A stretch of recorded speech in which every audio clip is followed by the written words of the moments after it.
Have you ever noticed how some people are perfectly okay being alone? Not lonely, not broken, just alone. They don't rush into rooms. They don't chase noise. They don't fear quiet evenings or empty calendars. And it makes people wonder, what's wrong with them? But here's the truth. For many of them, nothing is wrong at all. Some people learned early that solitude feels safer than chaos. Not because they hate people, but because they've felt what it's like to be surrounded and still unseen. Maybe they were the quiet child, the observer, the one who listened more than they spoke.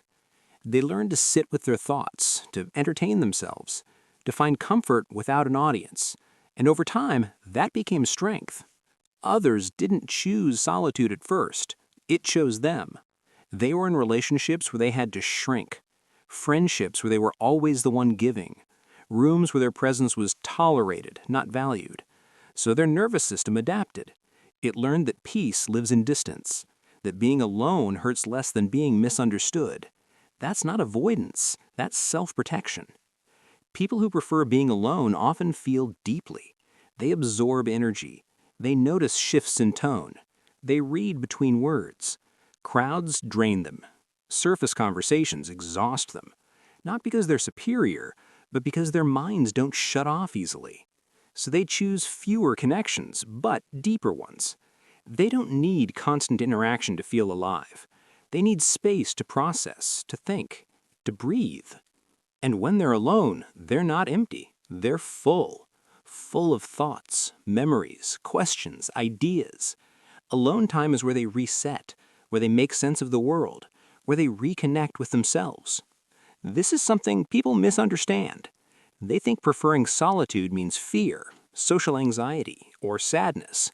Sometimes it is, but often it's clarity. It's knowing what drains you and choosing what restores you. People who enjoy being alone usually value autonomy. They don't like being pulled. They don't like being rushed. They don't like pretending. They would rather be alone than perform. They don't measure life by how busy it looks. They measure it by how peaceful it feels. And here's something rarely said out loud. Many of them are deeply loyal, deeply thoughtful, deeply emotional. They just don't show it loudly. They open slowly, they trust carefully. They let people in by layers, not all at once. When they do connect, it's real, it's present, it's intentional.